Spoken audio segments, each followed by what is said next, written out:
ज्ञान प्राप्ति चैनल के हमारे सभी साधक मित्रों का अभिवादन करते हैं।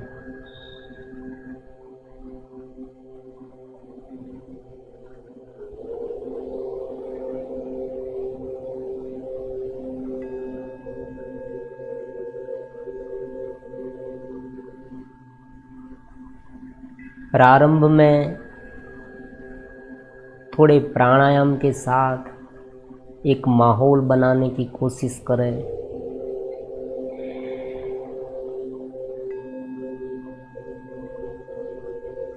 मन थोड़ा सूक्ष्म हो, समझने की उनमें क्षमता आए। ये जो ज्ञान है वो थोड़ा डीप वाला है।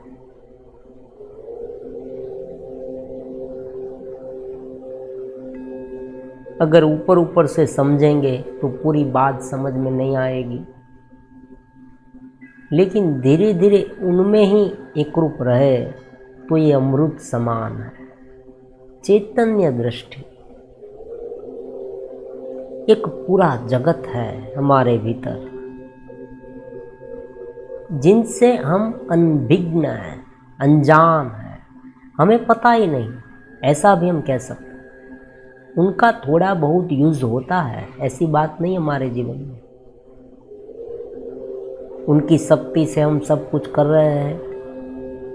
थोड़ा बहुत जो आनंद मिलता है वो भी उनकी चेतना से ही है, लेकिन मूलभूत चेतना है। उनका जो आनंद है, उनके प्रदेश में हमारी एंट्री नहीं हुई। क्यों नहीं हुई? घेरे में उलझ गए। वेदांत कहता है कि सबसे पास है ये, कहीं दूर नहीं, हमारे भीतर ही है, हम स्वयं है। भीतर का मतलब ये नहीं करना है कि कोई एक अंदर बैठा है, कोई बाहर बैठा है, ऐसी बात नहीं है। हम स्वयं है, लेकिन अलग सोचने से, मन के साथ, इंद्रिय के साथ, विषयों के साथ, वृत्ति के साथ और ये बॉडी के साथ धीरे धीरे धीरे धीरे धीरे प्रकाशित होते होते बाहर अभिव्यक्त हो गया और उस सारे विषय को ही अपना और अहंकार का स्वरूप समझ लिया। ये मैं हूँ, इस शरीर को मान लिया। अब चैतन्य दृष्टि स्थिर करने के लिए, भगवत भाव प्राप्त करने के लिए, जो हमारे जीवन में बहुत ही उपयोगी है,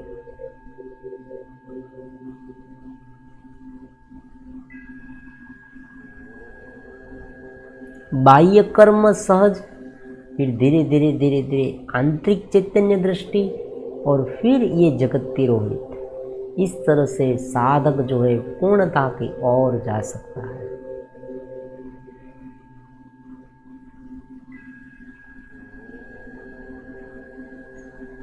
इनके लिए एक बहुत ही सुंदर शास्त्र है। भगवान ने भी कहा गीता में कि भाई या तो तुम मुझे तत्व से जानने की कोशिश कर, या तुम भक्ति भाव से भी मुझे प्राप्त कर सकता है। दोनों तरीके से, लेकिन दोनों में ज्ञान बहुत जरूरी है, क्योंकि भक्ति करनी है तो भी किसकी करे? क्योंकि आत्मा परमात्मा वाला जो मेन ज्ञान है हमारा सनातन धर्म का, वो हमें पता होना चाहिए। भीतर चेतना है, चेतना का एक विशाल प्रदेश है। यही चेतना का प्रदेश नाम और रूप से घिरा हुआ है। परमात्मा कहते हैं ना भगवद गीता में, ये जो ज्ञान है वो अज्ञान से ढका हुआ है, विषयों से ढका हुआ है। थोड़ा बहुत आनंद जगत में मिल गया, उसमें रममाण रहे। जैसे ही दुख आया, उनमें से जीव को जब डिफीट मिली, डिफीट मतलब हार मिली, परेशानी मिली, पीड़ा मिली, तब मनुष्य समझने लगा कि ये जो सामने वाला जगत है, जो हम जिन पर आधार रख के सुख की अपेक्षा करते हैं, परमानेंट आनंद की अपेक्षा करते हैं, वो आनंद परमानेंट कभी नहीं मिलेगा। क्यों? क्योंकि आप सब जानते हैं एक ही बात बार बार क्यों करनी, लेकिन समझ में आ जाएगी कि भाई ये जगत है, परिवर्तनशील है, और उनकी साधन भी लिमिट में है। उनसे जो आनंद मिलने की कल्पना है ना, जो आनंद मिलता है वो इतना लिमिटेड है, क्योंकि एक इंद्रिय से आनंद मिलेगा। उनका जो मूल स्रोत है, जो चैतन्य है, उस चैतन्य दृष्टि अगर स्थापित हो जाए, अगर उसमें हमारा प्रवेश हो जाए उस प्रदेश में, तो नृत्य से आनंद है, उत्साह है, प्रसन्नता है, दिव्यता है। अब कहे कि भाई ये तो तप का मार्ग है। तप का मार्ग क्यों है? क्यों तप का मार्ग है? तप का मार्ग इसलिए है कि कुछ ज़्यादा प्राप्त करने के लिए हमें ये वस्तु त्यागनी पड़ेगी, और जब त्याग करते हैं, जब हम उनमें से ऊपर उठने की कोशिश करते हैं, तब सारी इंद्रियां, सारे विषय हमें घेर लेते हैं, हमें ऊपर नहीं उठने देते हैं। यहाँ पर संकल्प शक्ति का उपयोग होता है, इसलिए मुश्किल लगता है। उनका मतलब ये नहीं है कि भाई जो मिलता है वो दुखदायक है, क्योंकि बहुत ही सामान्य बात है। आप हमारी बात पर विश्वास ना करें, श्रुति कहती है ना कि आत्मा सत्चित आनंद रूप है। आनंद तो उनका स्वरूप ही है। अगर आनंद उनका स्वरूप है तो वहाँ दुख हो ही नहीं सकता। दुख वहाँ कहाँ से आएगा? सुख भी वहाँ नहीं। परमात्मा कहते हैं सुखेषु विगतस्पृहा दुखेषु उद्विग्न मना, दोनों से पर है ये स्थिति। सुख और आनंद में डिफरेंस है। सुख वस्तु, अनात्मा वस्तु, जगत की वस्तु जो मिले तो हमें सुख मिला ऐसा हम मानते, ऐसा अनुभव में होता है। और कोई वस्तु हमें पसंद नहीं, जिनकी अपेक्षा हम नहीं करते, वो हमारे सामने आ जाए, जिसे हम पसंद नहीं करते, जिनसे हम द्वेष करते हैं, वो अगर सामने आ जाए तो हम दुख मिला ऐसा कहते हैं। लेकिन ये तो सुख और दुख दोनों द्वंद्व से परे है, ये चित्त स्थिति। तो ये चित्त स्थिति प्राप्त करने का सरल साधन है दृष्टा दृश्य विवेक। एक पूरी प्रोसेस पूरे जीवन में, सुबह से लेकर शाम तक, हमारा जन्म हुआ वहाँ से लेकर मृत्यु हो जाए तब तक, ये पूरे जगत को किस तरह से हम देखते हैं, किस तरह से हम सुनते हैं, किस तरह से स्पर्श करते हैं, किस तरह से सूंघते हैं, वो सारी बातें यहाँ पर आ गई है। एक एक वर्ड्स को पूरी तरह से समझने की कोशिश करेंगे कि क्या है ये और क्या कहना चाहते हैं। मैं आत्मा हूँ, मैं ब्रह्म हूँ, कैसे माने?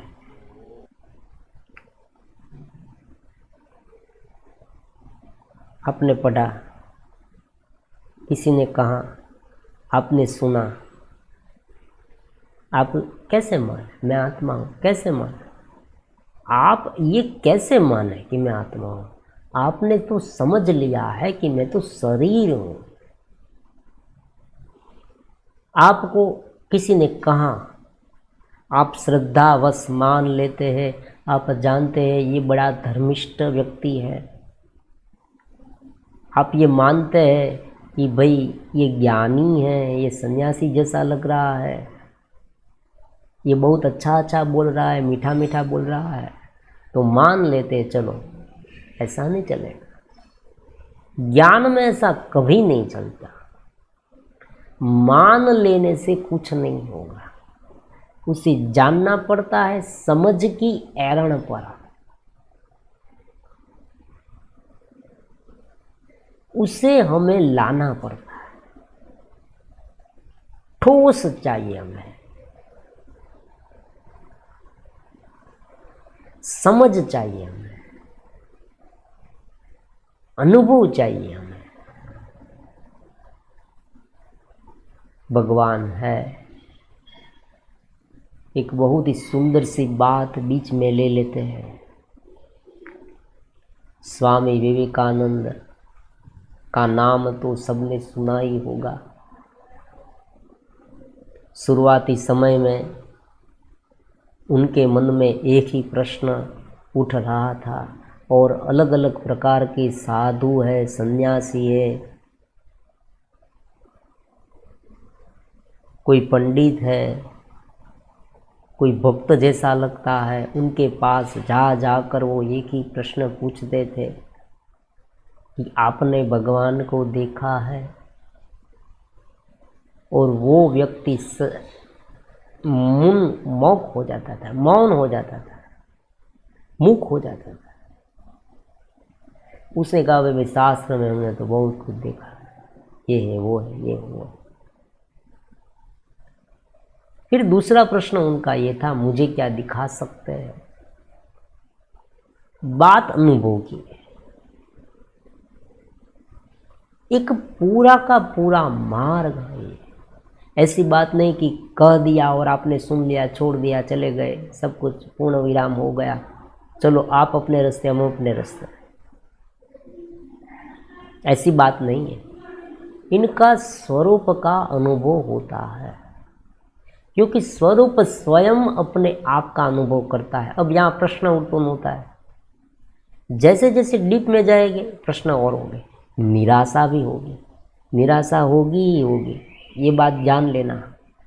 जो भी ज्ञान के रास्ते में, भक्ति के रास्ते में, परमात्मा के रास्ते पर है, उसे शुरुआत में निराशा होगी। इनके पहले वीडियो में हमने समझ लिया। लेकिन बाद में जो मिलने वाला है वो अमृत समान है। पूरे जीवन में नहीं, अनेक जन्मों में आपको ज्ञान प्राप्त करने की, भक्ति करने की, भगवान संबंधित बात सोचने की, जब भी कोई ऐसा बड़ा विचार आए तो समझ लेना कि पूर्व जन्म के बहुत ही कोई ऐसे बड़े कर्म, शुभ कर्म का ये फल है। वरना अज्ञान में तो अनेक जन्म बीत सकते हैं। क्यों बीत सकते हैं, उनके बारे में भी एक एक बात बारीकी से समझेंगे, शास्त्रोक्त रूप से भी समझेंगे और तार्किक रूप से समझेंगे।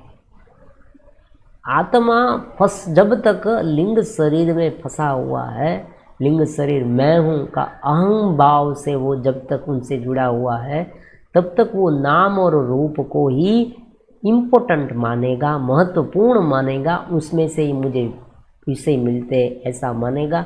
और वो भुगतने के लिए वो बार बार अलग अलग जन्म में जाता रहेगा, अलग अलग शरीर को प्राप्त करता रहेगा। ये मेन फंडा है।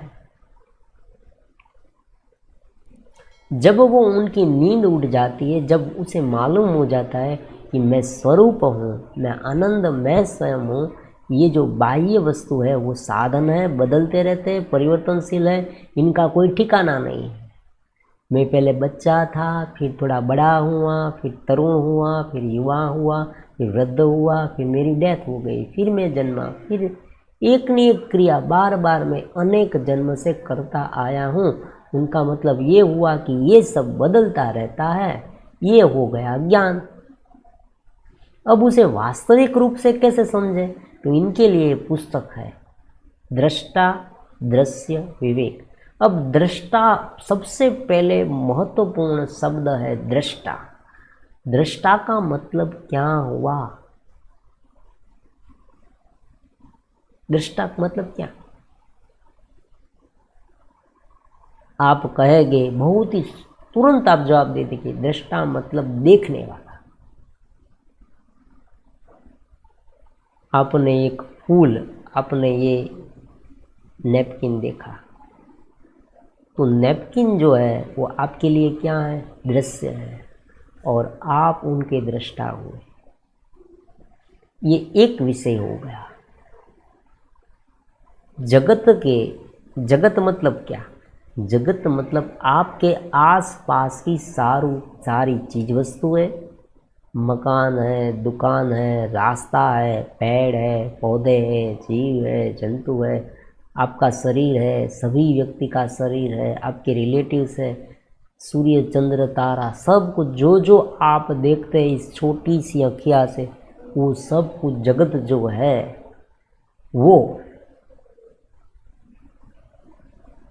आप जब आंख बंद कर देते हैं तब जगत दिखाई देता है क्या? नहीं दिखाई देता। आप मैंने आंख बंद कर ली, अब मुझे कुछ नहीं दिखाई,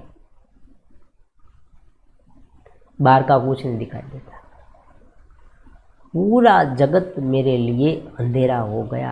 आंख बंद कर दी, सब कुछ खत्म। व्यक्ति की मृत्यु हो गई, सब कुछ खत्म। हमारे सामने एक बड़ा समुद्र है, समुद्र के किनारे में बैठे हैं, आंखें खोली समुद्र दिखा, आंखें बंद करी समुद्र दिखता बंद हो गया। आप कहेंगे मन से दिख, मन की बात अलग है, वो मन में दिखता है, बाहर का समुद्र नहीं दिखता। सभी प्रकार की जो चीज वस्तु है, जो दृश्य है, और हम उनके दृष्टा हुए। रूपम दृश्यम, रूप जो है वो दृश्य है। अगर उनका रूप नहीं होता तो हम उसे देख नहीं पाते, ये बात भी है। एक एक बात को समझे, मन में समझ, बुद्धि में उतारे, धीरे धीरे उतारे, तो बुद्धि सूक्ष्म होगी, मन सूक्ष्म होगा। मन सूक्ष्म होगा, वो ज्ञान को धीरे धीरे प्रकाशित करे। ज्ञान प्रकाशित होगा, या उल्टा ज्ञान है, हम प्रकाशित है लेकिन मन ने उसे ढांक दिया है। परमात्मा कहते हैं अज्ञान जो है, जो वासनाएं है, उसने ज्ञान को ढांक दिया है, ये ढका हुआ है। बादल है, उसने सूरज को ढांक दिया है।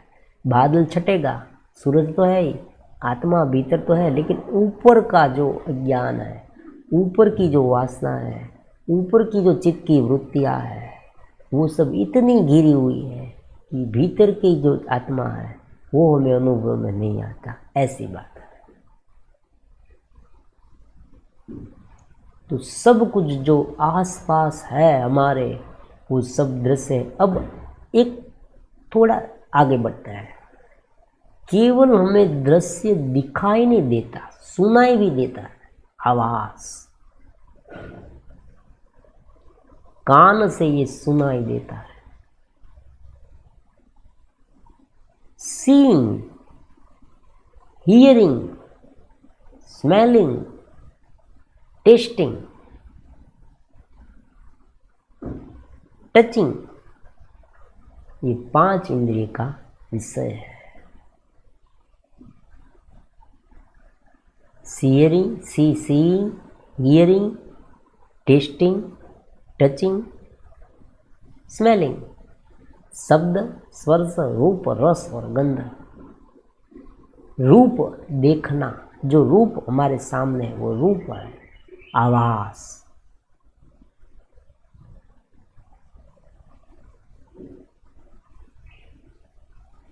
शब्द है, आवाज कान से सुनते हैं, शब्द हुई, शब्द रूप आंख से, रस स्वाद लेते हैं, चखते हैं, गंध नाक से सूंघते हैं, स्पर्श हाथ से स्पर्श कर रहे हैं। एक अनुमान करें कि हम देख नहीं सकते, सुन नहीं सकते, स्पर्श नहीं कर सकते, सूंघ नहीं सकते। मान लीजिए आपकी आंखें बंद है, आपको कोई जहाँ सूंघ, आपके नाक के पास कोई ले आए और कहे ये क्या है, तुम्हें पता चलता है? हाँ, ये फूल है, जरा डीप में जाओ, गुलाब का फूल है। उनका मतलब हुआ कि जगत को आप सूंघ के बता सकते हैं, जो जिसमें गंध है वो आप स्पर्श करके भी बता सकते। आप आंखें बंद करके फिर टच करें, ये सख्त है, कठोर है, ये मृदु है, कोमल है, ये मुलायम है, स्पर्श से, काम आदि से स्पर्श से अनुभव में आते हैं।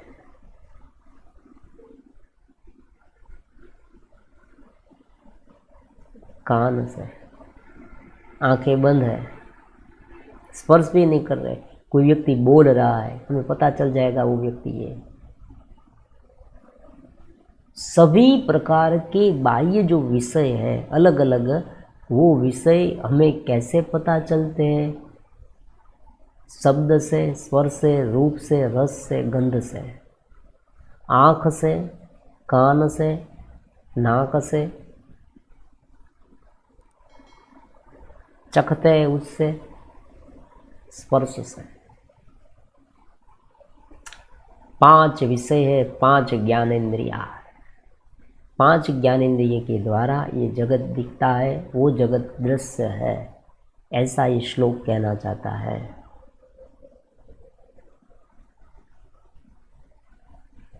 अब प्रश्न 1, उनके सब क्वेश्चन भी आएंगे, बहुत गहन ये शास्त्र, ऐसे तुरंत नहीं खत्म होगा। प्रश्न 1, क्या ये जो जगत में दिख रहा है, जो हमें जगत दिख रहा है, अगर हमारी सेंसेस नहीं होती तो वो हमें दिखेगा नहीं। उनका मतलब ये हुआ कि हमारी जो सेंसेस है वो उनका दृष्टा है। देखो, सबसे पहले हम कहाँ आए? इंद्रिय क्या है? इंद्रिया जो है, आँख है, नाक है, कान है, त्वचा है, वाक हस इंद्रिया है, जीभ है, उनसे हम इस जगत को जानते हैं। उनके जो अलग अलग संवेदनाएं हैं उन्हें जानते हैं। कौन जानता है? इंद्रिया जानती है। तो सबसे पहले इंद्रिया कौन है? दृष्टा है, आँख दृष्टा है। ये पहला अन्वेषण हुआ। विवेक, पहला विवेक हुआ। अब मजे की बात सोचे, जो दृश्य है वो दृष्टा से अलग होगा, तभी हम उनका ज्ञान पा सकेंगे ना। मान लीजिए आपने दीवार को देखा तो दीवार आप नहीं है, आपने टेबल को देखा, टेबल आप नहीं है। अगर आप टेबल होते तो आप उन्हें अलग नहीं देख पाते। हाँ, एक बात है, आप ये समझ सकते हैं मैं टेबल हूँ, लेकिन यहाँ पर आप ये नहीं कहते मैं टेबल हूँ, आप कहेंगे ये टेबल है, आप ये कहेंगे ये कुर्सी है, आप कहेंगे ये फूल है, आप कहेंगे ये मकान है, आप कहेंगे ये जो सुगंध है, ये जो सुगंध मुझे आती है, वो सुगंध का अनुभव मैं करता हूँ। मैं सुगंध नहीं हूँ, मैं सुगंध, मैं सुगंध, मैं सुगंध। अगर आप सुगंध हो गए तो आपको अनुभव करना है कौन?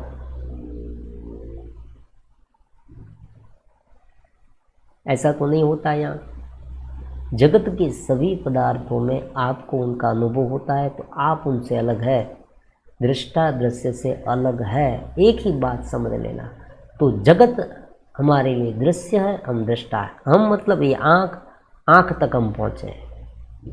आँख है, 5 ज्ञानेंद्रिय को समझ ले पर्याप्त मात्रा में, पूरी तरीके से, पूरी तरह से। आँख है, कान है, नाक है, त्वचा है, जीभ है, इनसे हम जगत को जानते हैं। अगर ये 5 ही इंद्रियां हमारे पास नहीं होती तो जगत हमारे लिए पूरा हो गया। कोई व्यक्ति के पास आप जाए, अगर वो व्यक्ति सुन नहीं सकता, आपको देख नहीं सकता, आपको सूंघ नहीं सकता, आपको स्पर्श नहीं कर सकता, तो उसे कैसे पता चले कि आप उनके पास आए? जगत की सारी चीज वस्तु जो आप भुगत रहे हैं, जिनके लिए आप मर मिट रहे हैं, जो आपके लिए बहुत ही उपयोगी है, जिनके बिना आप रह नहीं सकते, जिनकी लालसा में आपने पूरा अपना आत्मा बेच डाला, वो वस्तु अगर ये इंद्रियां नहीं होती तो हम उसे देख नहीं सकते, सुन नहीं सकते, तो हमें पता ही कैसे चलेगा। उनका मतलब तो ये हुआ कि अगर कोई भीतर जाकर ये सब बंद कर दे तो हम मरे तो मर गई दुनिया, हम हुए तो मर गई दुनिया। ऐसा तो होता है। कोई व्यक्ति जब किसी की डेथ हो जाती है, कितना सारा पैसा, कितनी सारी धन संपत्ति, कितनी सारी जमीन, कितनी बड़ी सत्ता, कितना बड़ा फैमिली, नाम शाम शौहरत, कितनी फेम है उनकी, लोग उनके आगे पीछे घूमते हैं, कितनी बड़ी बड़ी गाड़ी में वो बैठता था, आज सब कुछ भूतकाल हो गया, हिस्ट्री हो गया। लोग कहते बहुत अच्छा आदमी था। उनके दुश्मन हैं वो भी बाहर से बोलते हैं, भीतर से तो ये सोचते हैं कि अच्छा हुआ चला गया। तो ये पूरा जगत जो है नाम और रूप वाला, वो हमें दिखता है, सुनता है, सूंघते हम, स्पर्श करते हैं।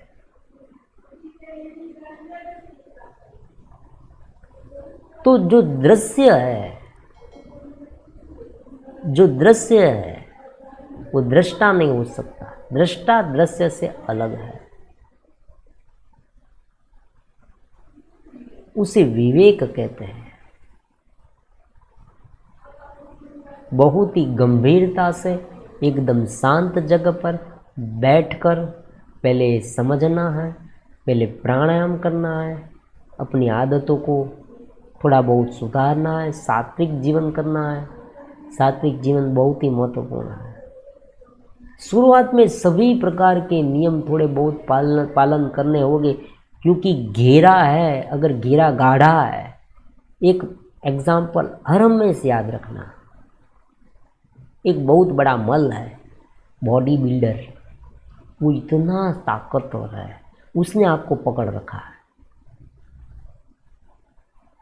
आप छूटना चाहते हैं, लेकिन उनकी शक्ति इतनी है, उसे शक्ति किसने दी? आपने दी, क्योंकि आपको मालूम नहीं था, इसलिए आपको मालूम नहीं था। आपके घर में अगर कोई व्यक्ति गरीब बनकर आए और आपको कहे कि भाई मुझे थोड़ा खाना दो, मुझे थोड़ा रहने की जगह दो, आप भावुक हो गए, उसे रहने देते हैं, आप उसे खाना खिलाते हैं। बाद में थोड़े दिन, 15 दिन, 20 दिन, 3 महीना, 4 महीने के बाद वो आपके घर पर इतना कब्जा जमा लेता है, उनके पास गन है, वो आपको बाद में पता चलता है वो आतंकवादी था, वो आपको बाद में पता चलता है आपके घर पर कब्जा कर लिया, आपको भी पकड़ लिया। अब आप उनसे छूटना चाहते हैं, लेकिन वो छोड़ता नहीं। अब आप कोई व्यक्ति आपको कहेगा कि भाई इसे आने किसने दिया, तो आप कहेंगे मैंने आने दिया। क्यों? मुझे मालूम कहाँ था कि ये इतना बड़ा हो जाएगा। तो ये आदत है, ये रोज़मर्रा की ज़िंदगी में हमारी जो मन को विवहल करने की जो आदत है, हमारी टेंडेंसी है, जो बार बार सोचने की है, चिंता करने की, हताश होने की है, डिप्रेशन में जाने की है, छोटी छोटी बातों पर हम इरिटेट हो जाते हैं। ये सब जो कुल मिला के अलग अलग प्रकार के विषय है, जो पॉर्न देखना आजकल के युवाओं में जो कर गया है, वो सभी प्रकार की मस्टरबेशन, जो ये अलग अलग बहुत सारी गंदी, अच्छी, जो बुरी, जो वो कुछ कहे, सभी प्रकार की आदत इतनी सारी है कि इतना बड़ा ज्ञान मन में उतरता ही नहीं है। उतरे तो काम चले ना। ध्यान करने बैठते तो ध्यान नहीं लगता, प्रार्थना करने बैठे तो प्रार्थना में मन नहीं लगता, शंकाएं उत्पन्न होती रहती है, कुछ अच्छा नहीं महसूस होता, क्योंकि घिरे हुए हैं। साइक्लोन ऐसा चल रहा है, उसमें भी अगर कोई ऐसी इंसिडेंट हमारे जीवन में बन जाए, ऐसी घटना सुखद दुखद जो है बहुत बड़ी बन जाए, तो उनमें ही उलझे रहते हैं, तुरंत मन वहाँ डाइवर्ट हो जाता है। ऐसा वैसा, ऐसा वैसा, ऐसा वैसा, कहाँ इतने दिन बीत जाते हैं पता ही नहीं चलता। इसमें इतना बड़ा शास्त्र समझना है तो पहले संभल जाए, अटेंशन में आ जाए। इसलिए योग शास्त्र में सर्वप्रथम जो सूत्र है यथा योगानुशासनम अथ योगानुशासनम, संभल जाओ, अब योग के अनुशासन में आ जाओ। अब यहाँ संभवित एक्सीडेंट विस्तार है ये, आप देखते होंगे कहीं लिखा है। अब आप सीसीटीवी कैमरे में है की हद में है, आप पर वॉच रखी जाएगी, इस तरह से आप संभल जाएंगे। बस बहुत हो गया, अब मैं ये मल जो है, ये जो पहलवान है जिसने मुझे पकड़ रखा है ना, उसे मैं थोड़ा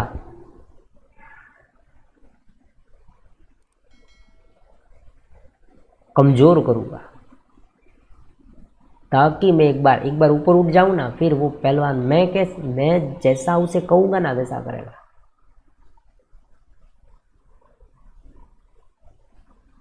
फिर आनंद ही आनंद है। शुरुआत में क्या है, हम उसने हमें पकड़ लिया है, और उस पकड़ में अगर हम ये मान लेना कुछ नहीं करना, तो क्या होगा, हमारी जो आदत है, हम जो सोचते हैं, हम जो कमज़ोर है, वो वहाँ ही रह जाएगी। शुरुआत में ऐसा नहीं, ऊपर उठते जाए धीरे धीरे। ये समझे सत्यचित आनंद, थोड़ा बहुत सात्विक जीवन भी यहाँ जरूरी है, 3 स्टेप ब्रीदिंग जरूरी है, 2 टाइम ठोस आहार, 1 बार फलाहार, इस तरह से जीवन जरूरी है। पूरे दिन जो सोचते हैं उन पर लगाम रख कर देखना कि भाई मन डाइवर्ट हुआ, वहाँ से ले आए, उसे समझाए। इस तरह से धीरे धीरे करके 2, 3, 4, 5, 6 महीने में, 1 साल में साधक थोड़ा थोड़ा कंप्लीट तैयार होता जाएगा। फिर ये जो ज्ञान का पानी है उसमें रहेगा, वरना बाहर निकल जाएगा। तो आज के लिए इतना रखते हैं, कल फिर से अब यही शास्त्र पर आगे आगे चलते जाएंगे।